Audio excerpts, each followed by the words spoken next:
வணக்கம். மிருது லோட்டஸ் உங்களை அன்புடன் வரவேற்கிறது. நம்ம இன்றைக்கி வீடியோவில் என்ன பார்க்க போகிறோம் அப்படின்னா, போன வீடியோவில் நான் காமிச்சிருப்பேன், நிறைய செடிகள் காமிச்சிருப்பேன்.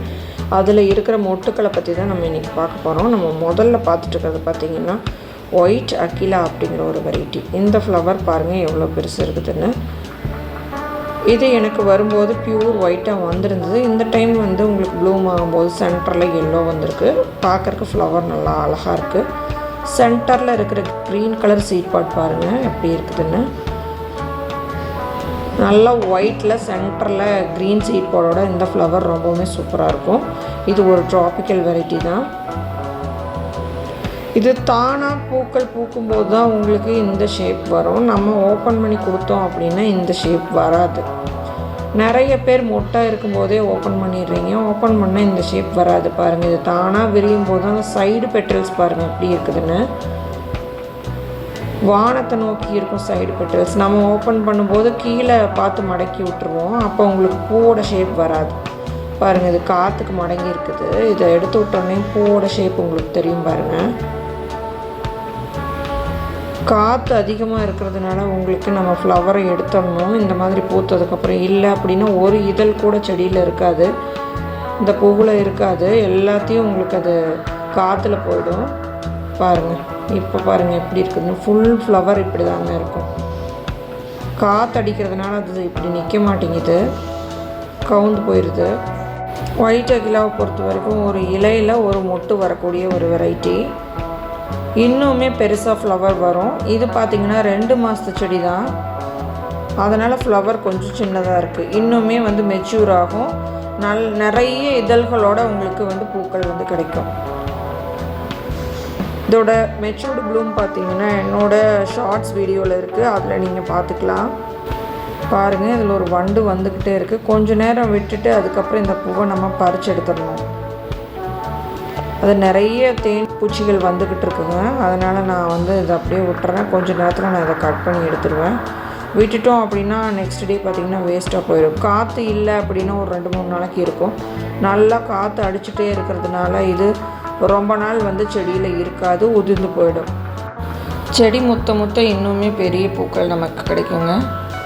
அடுத்தது பார்க்குறது பார்த்திங்கன்னா மிராக்கிள் தான். க்ரீன் ஆப்பிள் மாதிரியே ரீபாட் பண்ணுறதுக்கு விடாமல் மொட்டுக்கள் வச்சுக்கிட்டே இருக்கிற ஒரு வெரைட்டி பார்த்திங்கன்னா மிராக்கிள் தான். இது நல்ல ஒரு பெரிய எக்ஸல் வெரைட்டி. இது பார்த்திங்கன்னா 900 இதழ்கள் வரைக்கும் வரக்கூடிய பெரிய வெரைட்டி தான். ரீபாட் பண்ணுறதுக்கே விட மாட்டேங்குது, வந்துக்கிட்டே இருக்குது. அடுத்தது பாருங்கள், பிங்க் க்ளவுட் தான். பிங்க் க்ளவுட் எப்போவுமே என்கிட்ட இருந்துக்கிட்டே தாங்க இருக்கும். பிங்க் க்ளவுட் இப்போ பார்த்திங்கன்னா டார்மன் ஸ்டேஜுக்கு போயிடுச்சு. அதனால தான் உங்களுக்கு பார்த்திங்கன்னா இந்தளவுக்கு ஃப்ளவர்ஸ் இருக்குது. பிங்க் க்ளவுடும் பக்கத்தில் இருக்கிற அகிலா அளவுக்கு பெரிய பூக்கள் தடக்கூடிய வெரைட்டி தான். அது ஒன்றும் சின்ன வெரைட்டி கிடையாது. இதுலேயும் பார்த்திங்கன்னா 700 இதழ்கள் வரைக்கும் வரும். அடுத்ததாக பார்த்துட்ருக்கிற வெரைட்டி என்னன்னு பார்த்திங்கன்னா பன்னீர் ரோஸ் அப்படிங்கிற ஒரு வெரைட்டி தான். இது போன வீடியோவில் நான் உங்களுக்கு காமிச்சிருப்பேன். பன்னீர் ரோஸில் வெறும் இலைகள் மட்டும்தான் இருக்கும்.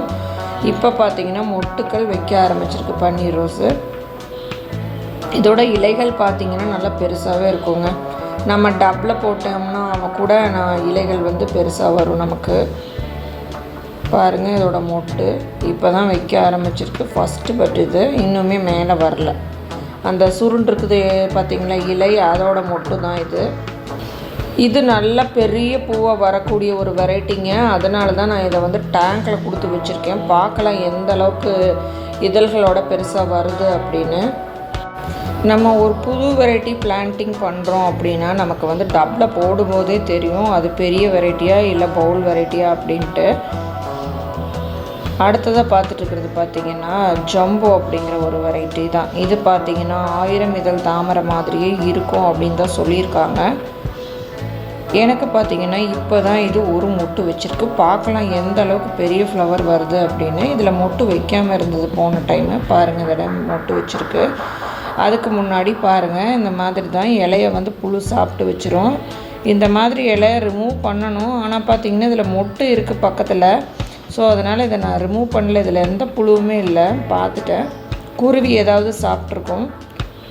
நிறைய இருந்தது அப்படின்னா அதை கட் பண்ணி ரிமூவ் பண்ணிடணும். பாருங்கள், இதுதான் நியூ லீஃப். இதில் தான் மொட்டு வந்திருக்கு ஜம்போ. இது பார்த்திங்கன்னா எனக்கு ஃபஸ்ட்டு பட்டில் டப்ளியே பட்டு வந்துச்சு. ஆனால் அதை கோழி சாப்பிட்ருச்சு. அதனால தான் நான் பேரலுக்கு மாற்றிருக்கேன். இது பாருங்கள் நல்லாவே ஹைட் வரும் அப்படின்னு நினைக்கிறேன். பார்க்கலாம். இப்போ தான் இது மொட்டு வச்சுருக்கு.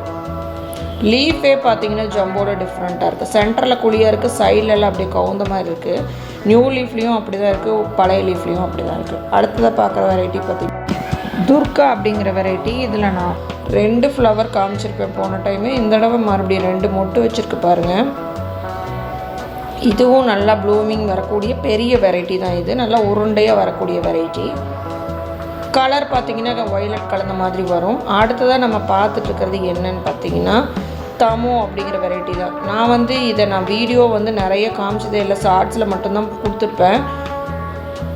பாருங்கள், இந்த தடவை இதை டீட்டெயில்டாக காமிக்கிறேன். இந்த சைடு பார்த்திங்கன்னா நல்லா பெரிய பெரிய இலையாக இருக்குது. காற்று ரொம்ப அடிச்சுக்கிட்டு இருக்குது இந்த சைடு எந்த மொட்டுமே வைக்கல. நல்ல வேலை இல்லை அப்படின்னா அது ஒடிஞ்சு விழுந்துருக்கும். இந்த சைடு பாருங்கள் மொட்டு வைக்கல. இந்த சைடு மட்டும்தான் மொட்டுக்கள் வச்சுருக்கு. பார்க்கலாம், நம்ம 2 மொட்டு வச்சுருக்கு. இதை நான் ஏற்கனவே காமிச்சிருப்பேன். இந்த மொட்டு மட்டும் இல்லை, இன்னுமே 2 மொட்டு வச்சுருக்கு, அதையும் காமிக்கிறேன் பாருங்கள். இது நல்லா உருண்டையாக பெருசாக வரும். கலரே பார்த்திங்கன்னா தமோது டிஃப்ரெண்ட்டாக இருக்கும் பார்க்குறதுக்கு. பாருங்கள், இது கலர்லேயே டிஃப்ரெண்ட் இருக்குது பாருங்கள். இதில் இன்னுமே மொட்டுக்கள் இருக்குங்க உள்ளே. நம்ம டிஸ்டர்ப் பண்ண வேண்டாம், வராமல் போயிடும். பாருங்கள், இங்கே ஒரு மொட்டு வச்சுருக்கு, உள்ளே ஒரு மொட்டு இருக்குது. இந்த இடத்துல பார்த்திங்கன்னா இலை அடர்த்தியாக இருக்குது. இந்த மொட்டுக்கள் எல்லாம் அப்படியே இருக்குது சேஃபாக. காற்றுல ஒன்றும் பெருசாக டேமேஜ் ஆகிறதுக்கு வாய்ப்பு இல்லை. ஏன்னா இலைகள் அடர்த்தியாக இருக்கிறதுனால. அந்த சைடு மட்டும்தான் பார்த்திங்கன்னா அந்த டப்பில் நல்லா காற்று வீசிகிட்ருக்கு, கவுத்தி விட்டுரும் இலையெல்லாம். மொட்டு பெருசாக பெருசாக தமோவை பொறுத்த வரைக்கும் சாஞ்சிருங்க. ஏன்னா நல்ல பெரிய பூவாக இருக்கும். இதில் ஒரு 5 மொட்டுக்கள் வரைக்கும் இருக்குங்க. இப்போதைக்கு 4 மொட்டு தான் மேலே தெரியுது. இன்னொரு மொட்டு பார்த்திங்கன்னா தண்ணிக்குள்ளே தான் இருக்குது. அது உங்களுக்கு தெரியுதா இல்லையான்னு தெரியல எனக்கு. நான் வீடியோ எடுத்தாலும் அது கவர் ஆகலை. தமோ, லக்ஷ்மி, நமோ இது 3மே பார்த்திங்கன்னா நல்ல பெரிய பூக்கள் தரக்கூடிய ஒரு நல்ல வெரைட்டி. நல்ல ஒரு பெரிய வெரைட்டி தான், எதுவுமே சின்ன வெரைட்டி கிடையாது. நல்லாவே பூக்கும். கலர் பார்த்திங்கன்னா ரொம்பவுமே சூப்பராக இருக்குது. இந்த 3 வெரைட்டியுமே நம்ம வச்சுக்கலாம். 3மே ட்ராபிக்கல் வெரைட்டி தான். ஒவ்வொரு செடியை நான் உங்களுக்கு காமிக்கிறேன். நம்ம ஃபஸ்ட் பார்த்துட்டு இருக்கிறது தமோ. இலைகள் பாருங்கள் இன்னுமே பெருசாக வருங்க. இன்னுமே இதுக்கு கொஞ்சம் உரம் பத்தலை. ஏன்னா நான் ரீபாட் பண்ணும்போது உரம் சேர்க்கலை, அப்படியே தான் போட்டிருந்தேன். டியூபர் பார்த்திங்கன்னா 2 பெரிய டியூபர் இருந்துச்சு, அதுலேருந்து தான் இதில் வந்திருக்கு. இந்த டியூபர் நான் உங்களுக்கு ஏற்கனவே வீடியோவில் காமிச்சிருப்பேன். அவ்வளோ பெரிய டியூபர் கொடுக்கணும், அப்போ தான் இப்படி மொட்டுகள் வைக்கும். எந்த செடியாக இருந்தாலும் நல்ல ஒரு பெரிய டியூபர் கொடுக்கணும். பாருங்கள், இந்த இலைக்கு கீழே தான் மொட்டுகள் இருக்குது. அது வரட்டும், அதுக்கப்புறமா நான் உங்களுக்கு வீடியோவில் காமிக்கிறேன். ரொம்ப டிஸ்டர்ப் பண்ணோம்னா மேலே வராது. காற்றுக்கும் பார்த்திங்கன்னா சில மொட்டுக்கள் வராது. அந்த இலை ஆடிட்டே இருக்கும்போது அந்த மொட்டுக்கள் உள்ளேயே டேமேஜ் ஆகிடும். இப்போ இந்த இடத்துல இலை அதிகமாக இருக்கிறதுனால பெருசாக டேமேஜ் ஆகாது மொட்டுக்கள். அந்த சைடு பார்த்திங்கன்னா இல்லை பாருங்கள், உள்ள மொட்டுக்கள் இருந்திருக்கும், மேலே வந்திருக்காது. அடுத்ததாக பார்க்குற வெரைட்டி பார்த்திங்கன்னா பீமை தாங்க ரொம்ப தள்ளிடுச்சு காற்று. ஃபுல்லாக எல்லாம் மொட்டு இலை எல்லாத்தையுமே சாய்ச்சி விட்டுருச்சு. பாருங்கள், இதில் இருக்கிற இதழ்கள் எல்லாத்தையுமே உரிச்சு எடுத்துகிட்டு போயிடுச்சு. இதுதான் ஃபஸ்ட் பட்டுங்க. எப்படி இருக்குன்னு பாருங்கள். செகண்ட் பட் அப்படியே இருக்குது, ஆனால் இதுலேயும் பார்த்தீங்கன்னா அப்படியே விரிக்குது காற்றுக்கு. இதையும் கண்டிப்பாக காற்று விரிச்சு விட்டுருன்னு நினைக்கிறேன். அடுத்த வீடியோ பார்த்திங்கன்னா நம்ம இந்த பெரிய கிழங்கு எப்படி நடலாம் அப்படிங்கிற வீடியோ தான். அடுத்தது நம்ம பார்த்துட்டு இருக்கிறது பார்த்திங்கன்னா க்ரீன் ஆப்பிள். க்ரீன் ஆப்பிளில் மொட்டுக்கள் வைக்கிறது நிறுத்தவே நிறுத்தாதுங்க. நீங்கள் எதில் கொடுத்துருந்தீங்கனாலும் இப்படியே தான் மொட்டுக்கள் வச்சுக்கிட்டே தான் இருக்கும். பாருங்கள், எவ்வளோ காற்றடித்தாலும் அப்படியே நிற்கிது பாருங்கள். என்னை விட ரொம்ப ஹைட்டில் இருக்குது இந்த மொட்டு, ரொம்ப பெரிய மொட்டு.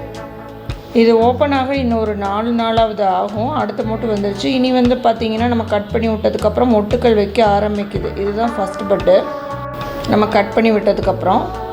அடுத்ததாக பார்த்துட்டு இருக்கிறது எல்லாருமே கேட்குறது, இந்த தாமரை செடிக்கு என்ன தண்ணி நம்ம யூஸ் பண்ணணும் அப்படிங்கிறது தான். நான் பாருங்கள் போர் வாட்டர் தான் யூஸ் பண்ணியிருக்கேன். இல்லை நீங்கள் நல்ல தண்ணி தான் யூஸ் பண்ணுறீங்க, போர் வாட்டர் தான் சொல்கிறீங்க அப்படின்னு சொல்கிறவங்களுக்கு அந்த டப்பில் பாருங்கள் எவ்வளோ உப்பு பிடிச்சிருக்குன்னு. நம்ம ஓவர்ஃப்ளோ பண்ணும்போது அந்த உப்பு வெளியே போயிடும். நம்ம தாராளமாக போர் வாட்டரை யூஸ் பண்ணிக்கலாம். கிணத்து தண்ணி, ஆற்று தண்ணி, எல்லா தண்ணியுமே நம்ம யூஸ் பண்ணிக்கலாம். ஆரோ வாட்டர் தான் யூஸ் பண்ணணும் அப்படின்னு நிறைய பேர் கேட்குறீங்க. ஆரோ வாட்டரெல்லாம் யூஸ் பண்ண தேவையில்லை. கேன் தண்ணி வாங்கி ஊற்றினா நல்லா வருமா அப்படின்னு கேட்குறீங்க. கேன் தண்ணியெல்லாம் ஊற்ற வேண்டியது இல்லைங்க. நம்மக்கிட்ட என்ன தண்ணி இருக்கோ அதை கொடுத்துக்கலாம். போர் வாட்டர்லேயே பார்த்தீங்கன்னா இந்த தாமரை செடிக்கு தேவையான அனைத்து சத்துக்களும் அதில் இருக்கும். அதனால் தாராளமாக கொடுத்துக்கலாம். கடல் தண்ணியை தவிர நீங்கள் எல்லா தண்ணியுமே தமிழ்நாட்டில் கொடுத்துக்கலாம். ரெண்டுமே கலந்து கூட கொடுத்துக்கலாம். நான் பார்த்தீங்கன்னா இந்த செடி பிளான்டிங் பண்ணினதுலேருந்தே போர் வாட்டர் தாங்க யூஸ் பண்ணுறேன். எங்களுக்கு தண்ணி வராது, அளவாக தான் வரும். அதனால் டெரஸில் இருக்கிற பிளான்ட் எல்லாமே போர் வாட்டர் தான். போர் வாட்டர்லேயே பாருங்கள் எவ்வளோ பெரிய மொட்டு வச்சுருக்குதுன்னு. இதுக்கு காரணம் அதுலேயும் சத்துக்கள் இருக்கும். பூமியிலிருந்து வர தண்ணி தான். மழை தண்ணி நீங்கள் பயன்படுத்தினீங்க அப்படின்னா தாமரை செடி 2 மடங்கு வளரும். இது பார்த்திங்கன்னா டெரஸில் இருக்கிற பிங்க்லோடு. இந்த ஃப்ளவர் எடுத்ததுக்கப்புறம் நம்ம இலையெல்லாம் கட் பண்ணி விட்டுட்டு தண்ணியை மாற்றி விட்டோம் அப்படின்னா உங்களுக்கு கண்டினியூவாக ஃப்ளவர் வர ஆரம்பிச்சிடும். டார்மண்ட் ஸ்டேஜில் போச்சு அப்படின்னா நீங்கள் ரீபாட் பண்ணி கொடுத்தீங்கன்னா ஃப்ளவர்ஸ் வர ஆரம்பிக்கும். தாமரை கிழங்கு உங்களுக்கு வேணும் அப்படின்னா நீங்கள் வாட்ஸ்அப்பில் காண்டாக்ட் பண்ணி வாங்கிக்கலாம். இன்றைக்கி வீடியோ அவ்வளோதான். நன்றி.